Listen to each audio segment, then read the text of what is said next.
Hello, welcome to another live presentation of the Ultramarathon Mindset for Business. This is my second attempt using Restream, and my guest today is Shannon Mick. Shannon has been on my podcast. We've talked back and forth through LinkedIn and other social media. Shannon is an ultramarathon runner as well as a mindset coach for running and a therapist. And so we're going to be talking about how running helps with the mindset for running is the same kind of mindset you need for business. So I'll bring Shannon on. Welcome to the show, Shannon. I'm doing better this time. Last time I had some glitches and couldn't figure out how to get like both of us displayed on the screen. So Okay. Well, yeah, there we are. here we are. So welcome. Introduce yourself. Tell a little bit about who you are and what you offer to runners. Yeah, so like you introduced, I am a mindset coach and I work with runners of all abilities. As an ultra runner, though, I do kind of specialize in that area and I'm able to really help people figure out, how to push themselves, how to reach their goals, how to strengthen their mind. We go over like visualizations and mental strategies, mindfulness, anything that's really going to help that person, um, you know, propel themselves forward towards their goals.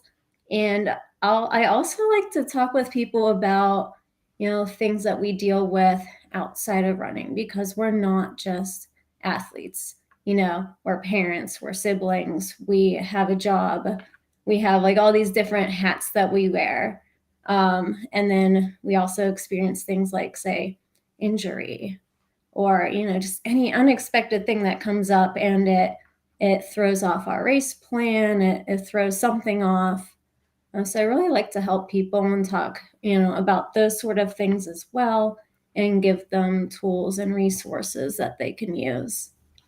Yeah, and you are an ultramarathon runner as well. So talk a little bit about your running. What are some of the runs that you've done? I know that you've done some pretty impressive runs, and I think you have a fastest known time.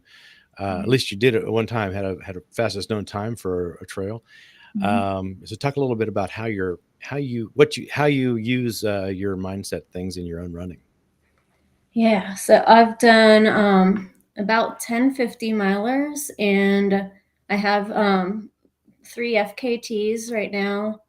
Um, so mindset for me when it comes to ultra running, I'm all about that, like, push myself. I want to see what my limit is. I want to try to find that limit. And I'm still in that process of my journey of working towards my longest goal, like my most far out there goal, and that's Badwater 135. I've been working on this since 2016, I believe, when I ran my first ultra. So I focus on that. Badwater, for those who don't run, who may be watching this for business advice, Badwater 135 they call it a toughest foot race. It's from the bottom of Death Valley to the top of isn't it Mount McKinley? Mount 100 Whitney. yeah, 135 miles, starting in the desert and going up to the top of the mountain. How do you remember the elevation of where they stop? Boy, I no, I can't don't remember either. I remember. can't remember. It's not 14,000. It's not a 14,000 foot, but No. it's a pretty good elevation. So that's It yeah. is. Yeah, it stops at the finish line is at Mount Whitney Portal. Oh, I'm sorry, Mount Whitney, not Yeah, Mount McKinley. Yeah, yeah. Yeah. That I've got my mountains wrong. So yeah, Easy to do. but still, it's I've watched it several times. You actually were a crew for someone, I think, weren't you? Yeah, last year I had the pleasure and opportunity to crew my friend Beth, and she finished. So that was a good experience. And oh, it was incredibly hard just to crew and to pace. I was exhausted. Yeah, and last year I think they had quite a bit of wind, if I remember right, as well as pretty good heat. So. Yes. Yeah. Yeah. We had a haboob at the start of the race, and it was just dusty, dry, very windy, headwind, and I think temperatures got up to like 121 last year. Okay. Yeah.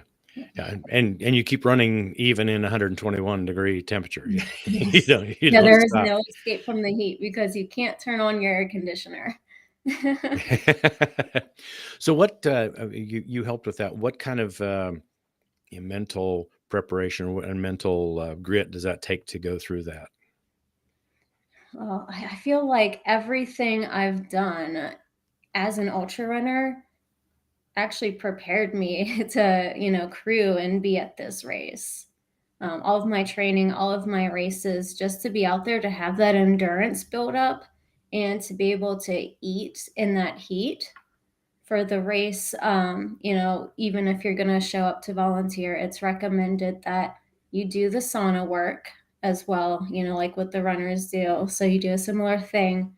And I remember sitting in the sauna, and the sauna was only, I think, 107 degrees or something like that. I remember thinking to myself, all right, well, I'm, doing this training, this sauna heat work, and I feel like I'm gonna die sitting here. Like, you know, as ultra runners, we don't do a whole lot of like sprinting, like track workouts. Some people do, but I don't. So I'm sitting there on that bench, sweating to death, and my heart felt like I was doing a track workout. It was intense. Just sitting there, your heart Sitting rate increased. there. Yeah. Wow. Yes. Yes. It was definitely that mindset. Like, all right, well, I can walk out of this sauna, but when I'm in Death Valley and I'm out there for my friend, I cannot walk out of this race.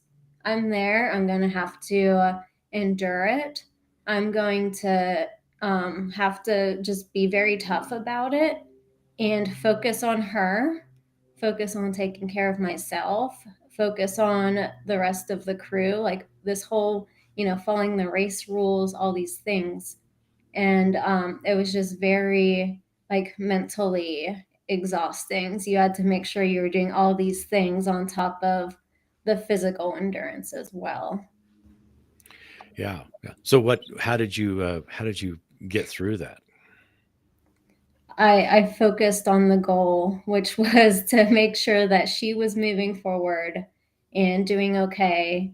I ran with her on and off and a lot of night miles.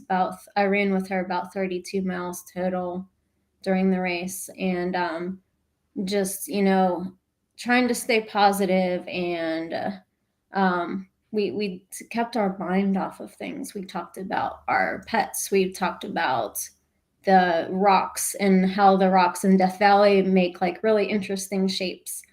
And we had to find something else besides the race to help get us through that. Hmm. You can't talk about the heat. You can't talk about like the road, like as hot as the road is and all of the hills you have to climb. Yeah. So you were doing this with her as a partner. You've done some self-supported by yourself type endurance things as well. How is that different? Do you have different strategies for that? Yeah, I think that is so much harder anytime, we go out there on the trail for a long period of time by ourselves. It's you have to, again, focus on that goal, but also just being in the present moment as well. So enjoying the process, and you know, kind of being okay with being with yourself. That can be kind of challenging, especially when we really start to struggle with moving forward, or you want to quit, or something, your digestion isn't working quite right anymore, or something is going wrong. Um, you have to know how to overcome it, and just the mindset of like, okay, well, I've done this before, I can do it again. I'm here to push myself harder this time than previous times. Yeah. Yeah. So is that, I mean, how do do your emotions get involved with that as well? Do you have to deal with the um, emotional ups and downs? Mhm. I Yeah. imagine it's more than just thinking. I imagine you have to do. So how do you manage those emotions? Yeah. I teach people to acknowledge their emotions because it is just an emotion, and they occur naturally. So when I'm out there by myself for several hours at a time, like just for reference, the last FKT I did was it was like 52, 53 miles long. And it took me 16 and a half hours to do it completely unsupported by myself. So I was out there for a long time, and I had like motivational things I was saying to myself. I was saying them out loud because they're more effective when we say them out loud. I was singing to myself. I was just, like I said, being present and in that moment, not too worried about how fast I was going or anything like that. Just know that I trained for it and I'm going to move as efficiently as I can and like efficiently get the food in me. Um, Stopping for water. I had a water filter, getting that filled up a couple of times, making sure I was cool. Um, what else did I do? Like mentally breaking it down. So it's 53 miles. So I would mentally break it down section by section. And I'm like quite familiar with the trail that I was on. So I looked at it. The course went through one end of a state park to the end of another one, and then I did it. That was about a marathon, and then I turned around and went back. So it was an out and back. So I had it broken down into the sections of the park and kind of knew in my head, all right, well, when I get to Hell's Hollow area, I'm going to slow down a lot and it's going to be hiking and it's going to be very hard because the rocks there are just so terrible. Um, and you're already going to have like a marathon on your feet and you're going to get to these rocks and it's probably going to take you like 2 hours to get through them. Kind of just be like, what to expect. Um, you break it down into little steps, like with your goals, your Hmm. long-term goals, you got to break it down into little steps. It's the same thing with that. Yeah, and you do the same thing if you're in an ultramarathon race. I mean, that's people who talk about how do you run 100 miles. I say, well, you don't. You focus your attention on getting to the next aid station, which is six, 5, somewhere, usually less than 10 miles, sometimes. But you don't think about the entire goal. You think about what is my next step, and each one is each aid station will get you to the closer to the finish line. Mm-hmm. Right. Yeah. Yeah. And remind me about the rules for people who may not be runners. FKT is the fastest known time, which is a competition where there's a trail through the woods laid out, and there are people who have logged their time. And if you are going to compete for a fastest known time, you see if you can go faster than the fastest recorded known time on that trail.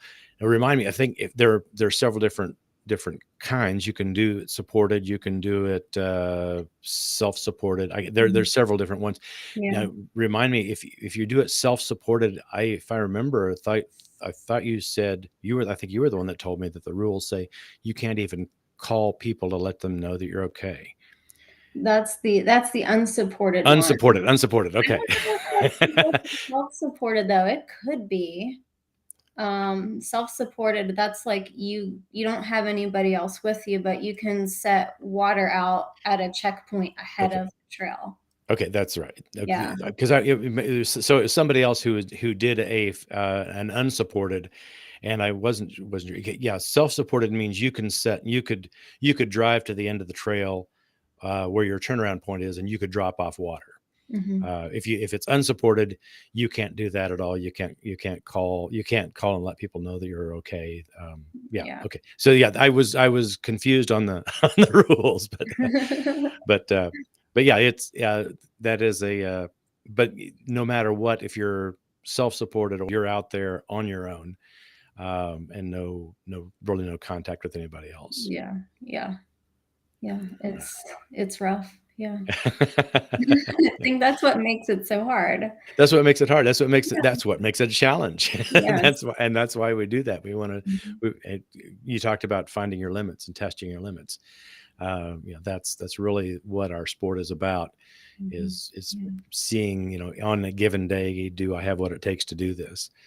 Um, so what what how does the ultramarathon, the being this kind of taking on these kinds of challenges and the things that you do running help people who are in business? I mean, that's kind of what you and I both here kind of on LinkedIn.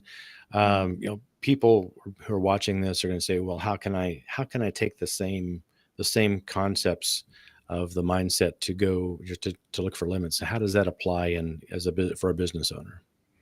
Yeah, there are so many parallels with this. It's such a great topic. So looking at, let me think. I had like three off the top of my head, and then I was like, wait a minute. I know how that goes. It's like, oh, that's right there. I Yeah. was just thinking about that. Okay. So I actually had another person, an ultra runner, tell me this. So like, if running a business were hard, if it were easy, everyone would be doing it. The Hmm. same as an ultra marathon. So if it were easy, then everyone would be doing it. So that's one parallel. But taking the business and seeing your long term goals, and like we've said, breaking it down into those smaller sections. Whenever you need help with something, reach out for help. Like, don't treat it like an unsupported FKT. You have to reach out and connect. Um, yeah, thinking about that end goal and really finding your why to keep you motivated, to keep you going. How are you going to get there? Trying different strategies, business strategies, and marketing, advertising, all these like different strategies to help get you to that vision, that end point that you have. That's the same thing as when we're out there, we're training up for an event. We have to keep our training. Like, you can't do the same training over and over and over again, otherwise you'll get injured. So it's kind of like very similar with running a business as well. You have to try new things, and you have to grow and also do things that challenge yourself. Yeah. Yeah. Yeah. That's true. Well, and a lot of, I know it, there seems to be a battle, I think, that I find. There's this desire for comfort. I like again, I like being comfortable, and it's easy to get into in business, you get into a comfort zone of knowing once you're past the point of trying to, can I make the business survive, and once things are going, sometimes it's easy to kind of settle in and kind of back off, and you don't have that edge of really trying to push forward and see really where you can go. I mean, Mhm. and I mean, that's a life. I see people do that in life, but I see that in business.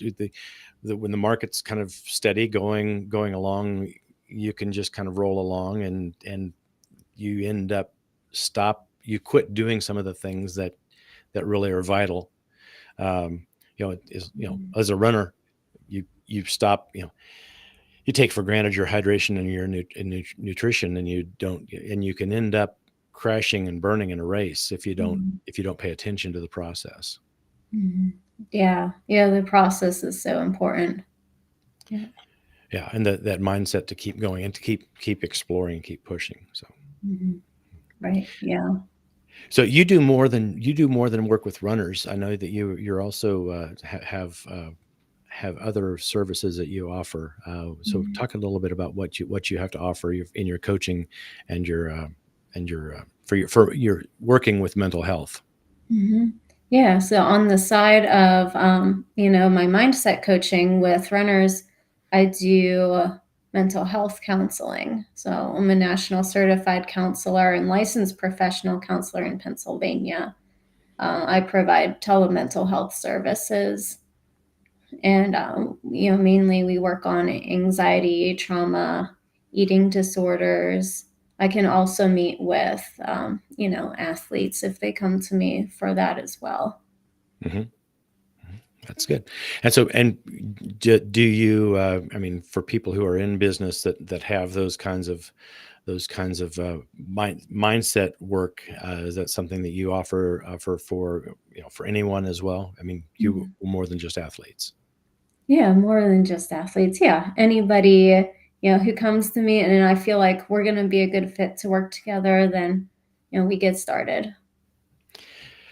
So, kind of as a way to wrap up, if what is one of the things that would be, I think, if somebody was feeling a little bit like they needed to up their game, what would be the kind of a good place that they could start? Not that it would be like a um, you know totally transfer their minds, but what would be a good first step for someone if they were feeling that they needed to learn how to or to take the next step to move forward and to the next thing. So I would say, taking a pause and kind of reevaluating, look at the things you've already done and kind of just take an inventory, like, okay, what have I done? And, how did that go? What can I use from that experience to take that next step and move forward. And again, like, if you need help, then ask for help with moving forward. Okay, well, good. Um, this is on LinkedIn. I know this will be on LinkedIn and on YouTube. So where's a good place for people to connect with you? Yeah, on Facebook, LinkedIn, Instagram, Twitter, YouTube. You're on all those and it was All, just under your name, Shannon Mick. yeah, Shannon Mick or Be Short Run Ultra. Oh, that's right. On Yeah. Instagram, you're Be Short Run Ultra. Yeah, Yes. yeah. Yeah. I like that. So, thank you a lot, Shannon. I appreciate you being here. And for those who may see this on the replay, you can connect with either one of us on LinkedIn. And thanks again, Shannon. Yeah. Thank you. Thanks a lot for watching this. You can connect with me or with Shannon here on LinkedIn. All of our links will be in the available. I will put them in the description. Thanks again for watching. I'll see you next time.